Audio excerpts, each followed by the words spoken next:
आइए जानते हैं गियर बॉक्स के अंदर गियर्स कैसे चेंज होते हैं। ये है उस पर एक फुल डिटेल वीडियो। आइए सबसे पहले जानते हैं गियर्स का कॉन्सेप्ट कहां से आया। तो गियर्स का कॉन्सेप्ट आया लीवर से। उससे पहले ये जान लो कि लीवर्स के बारे में आर्किमिडीज ने क्या कहा था। आर्किमिडीज ने कहा था पर्याप्त लंबाई का लीवर और खड़े होने की जगह दे दो और उसके बाद मैं दुनिया को हिला दूंगा। भाई साहब, जब कोई महान व्यक्ति कुछ बोलता है तो ध्यान से सुनना चाहिए, क्योंकि इसके बाद दुनिया हिली भी और चली भी और ऐसी रफ्तार पकड़ी जो आज तक जारी है। ठीक है, पर ये लीवर चीज क्या है? लीवर एक मशीन है जो कम से कम फोर्स में ज्यादा काम करती है। रुको अच्छे समझाऊंगा। ये होते हैं तीन तरह के, क्लास 1, क्लास 2 और क्लास 3। और तीन चीजें ही इनके अंदर इंपॉर्टेंट है। वो है भार यानी लोड, एफर्ट यानी बल और फलक्रम जिसे हिंदी में आलंब कहते हैं। अरे वाह भैया, जिसकी बात हो रही है उसका हिंदी मीनिंग तो बताया नहीं, वो कौन बताएगा? अरे चिंता ना करो, बताऊंगा भी, दिखाऊंगा भी और समझाऊंगा भी।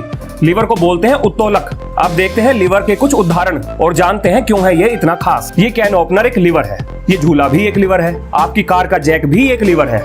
अब देख लो इसकी ताकत, एक रुकी हुई ट्रेन को भी ये चला सकता है। आइए अब जानते हैं लीवर से गियर्स कैसे बने। एक व्हील पर लीवर को फिट करने से ऊपर नीचे होने वाला जुगाड़ तो मिल गया, पर हमें चाहिए था लगातार मिलने वाला मोशन, और उसके लिए इंजीनियर्स ने लगाए बहुत सारे लीवर्स और ऐसे बना दुनिया का पहला गियर। और अब पकड़ ली थी प्रकृति ने रफ्तार। जैसे ही इंजीनियर्स ने पहला गियर बनाया तो तुरंत ही उन्हें एक आइडिया आया, क्यों ना एक छोटे गियर से बड़े गियर को चलाकर देखें। और ऐसा करते ही हुआ चमत्कार। छोटा गियर ज्यादा चक्कर लगाकर कर रहा था बड़े गियर के चक्कर कम। फिर क्या था, उन्होंने गियर्स के दांतों को सही आकार में घिसा और फ्रिक्शन यानी घर्षण को भी कम कर दिया। फिर बनाए इन्होंने बहुत तरह के गियर्स, पर एक समस्या थी, कोई भी गियर ऐसा नहीं था जो 90 डिग्री पर पावर को ट्रांसमिट कर सके। फिर आई केट ग्लिसन। नाम याद रखिएगा, दुनिया में इतने महान लोग कभी कभार होते हैं। पुरुष प्रधान समाज होते हुए भी इन्होंने बनाए बेवल गियर्स जो कर सकते थे 90 डिग्री पे पावर को ट्रांसमिट। इनके बारे में एक पूरी डिटेल वीडियो चैनल पर पहले से ही मौजूद है। लिंक कहां मिलेगा? पिन कमेंट्स और डिस्क्रिप्शन में। चलो बहुत फुटेज दे दिया लीवर को, अब बदलते हैं गाड़ी के गियर्स को। उल्टे हाथ की शाफ्ट को इंजन चलाएगा जिसे कहेंगे इंजन शाफ्ट, और सीधे हाथ की शाफ्ट पावर को गाड़ी के पहियों तक ले जाएगी जिसे बोलेंगे ड्राइव शाफ्ट। इन दोनों शाफ्ट के बीच में होगा एक बिचौलिया जिसे बोलेंगे काउंटर शाफ्ट। अब आप पूछोगे, अरे रुको सर, इतना झंझट करने की क्या जरूरत थी? सीधा दोनों शाफ्ट को कनेक्ट करो और दौड़ा दो गाड़ी को। चलो मान लिया आपकी बात, पर ये बताओ गाड़ी की रफ्तार को कैसे बढ़ाओगे या घटाओगे? गियर्स तो हैं ही नहीं, तो इसलिए बनाया इस मैकेनिज्म को। अब बढ़े आगे, चलो चलते हैं। ये जो दो गियर्स आप देख रहे हो, ये इंजन की पावर को काउंटर शाफ्ट तक ले जाएंगे और ये हमेशा कांटेक्ट में रहेंगे। अब ये जो ड्राइव शाफ्ट का गियर है, इसे याद रखिएगा, क्योंकि आगे जाके कंफ्यूजन की खिचड़ी यही बनाने वाला है। ये आपके उस दोस्त की तरह है जो काम तो करेगा जरा सा, पर ड्रामा पूरा दिखाएगा। अब बताता हूँ वो कैसे। देखो, ये कभी भी शाफ्ट को नहीं घुमाएगा, बल्कि ये होगा फ्री, जो ऐसे दिखाएगा कि काम तो कर रहा है पर करेगा नहीं। और इसके कांटेक्ट में होगा काउंटर शाफ्ट का ये गियर। देखो, अभी आपको ऐसा लग रहा होगा कि ड्राइव शाफ्ट घूम रही है, पर ऐसा नहीं है। ये इस फ्री गियर के घूमने की परछाई पड़ रही है।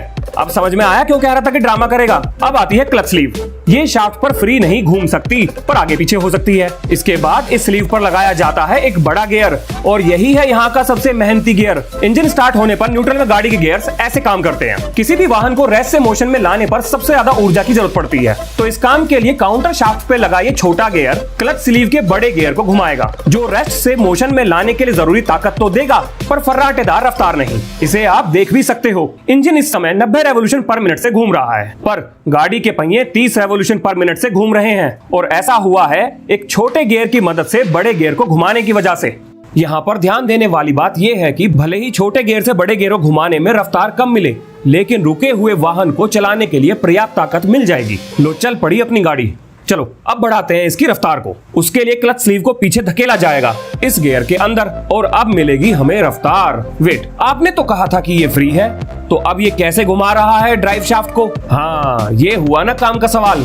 चिंता ना करो, जवाब जरूर मिलेगा। देखो, बात तो सही है कि ये गियर फ्री है, लेकिन क्लच स्लीव के फिट होते ही इस गियर ने घुमाया क्लच स्लीव को, और क्लच स्लीव फ्री नहीं है, तो अब क्लच स्लीव घुमा रही है ड्राइव शाफ्ट को। ये भी देख लो, आखिर बढ़ गई ना रफ्तार। चलो अब भगाते हैं गाड़ी को फुल रफ्तार में। उसके लिए चाहिए हमें टॉप गियर, और उसके लिए हम क्लच स्लीव की मदद से इंजन शाफ्ट को ड्राइव शाफ्ट से करेंगे कनेक्ट डायरेक्टली, और भेज देंगे इंजन की पावर को सीधा गाड़ी के पहियों तक, और लेंगे मजे रफ्तार के। अब हमारा इंजन भी 90 रेवोल्यूशन पर है और गाड़ी के पहिए भी 90 रेवोल्यूशन पर मिनट पर घूम रहे हैं। ठीक है, पर गाड़ी को रिवर्स कैसे करोगे? उसके बारे में कौन बताएगा? लो अभी बता देते हैं। देखो, गाड़ी को रिवर्स करने के लिए हम लगाएंगे शाफ्ट को, जिस पर लगे होंगे दो गियर। इस गियर को याद रखना, यही है वो जो करेगा अब आपको परेशान। ये आपके उस दोस्त की तरह है जो पढ़ते हुए तो कभी नहीं दिखता, लेकिन नंबर सबसे ज्यादा उसी के आते हैं। ये करेगा बिल्कुल चुपचाप काम। अब देखो ध्यान से, वो गियर छुप गया है इस गियर के पीछे और घुमा रहा है इस काउंटर शाफ्ट को, और इस काउंटर शाफ्ट पे लगा हुआ दूसरा गियर घुमा रहा है ड्राइव शाफ्ट के बड़े गियर को, वो भी उल्टी दिशा में, जिसकी वजह से गाड़ी चल रही है रिवर्स में।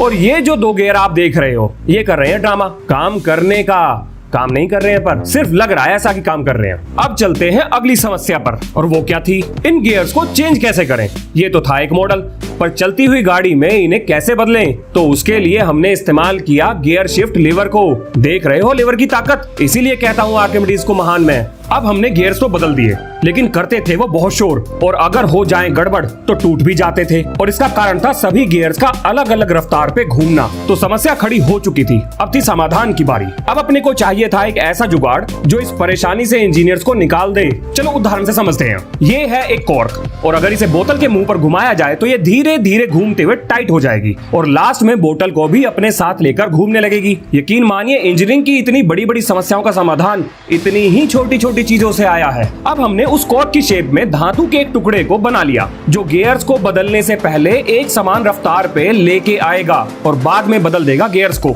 और इसको ऐसे फिट किया गया, बिना एक समान रफ्तार पे आए गियर्स बदल ही नहीं सकते। लो सुलझ गई पहेली। अब आपके लिए कुछ जरूरी सूचना। फुल लेंथ वीडियो के लिए जरूरी है कि उसको आप देखें, तभी तो आएगा बनाने में मजा। तो सबसे जरूरी काम है नोटिफिकेशन बेल को ऑन करना, ताकि आपको मिल सके हर वीडियो की अपडेट। अब दूसरी बात, सिल्वर प्ले बटन आ गया है और मैं पहला Q&A करने जा रहा हूं। तो आप में से जिसको भी मेरे से जो भी सवाल पूछने हैं, चाहे वो पर्सनल हो या प्रोफेशनल हो या यूट्यूब से जुड़े हो, मैं आपके नाम और अगर आपका चैनल है तो उसे भी मेंशन करूंगा। बस सवाल ऐसा हो जिसका जवाब मैं पब्लिकली दे पाऊं। तो पूछिए अपने सवाल भर भर के, जल्दी ही उसकी एक वीडियो आपको चैनल पे मिल जाएगी। इससे रिलेटेड एक कम्युनिटी पोस्ट मैं आज ही डाल दूंगा। एक और बात, देखो सभी क्वेश्चंस को तो मैं कवर नहीं कर पाऊंगा, लेकिन पूरी कोशिश करूंगा कि ज्यादा से ज्यादा क्वेश्चन उस वीडियो में मैं बता पाऊं। एक और बात, इंस्टाग्राम चलाते हो? अगर हाँ तो आ जाओ वहां पर भी। और अब बस हो गया, इतना ही था।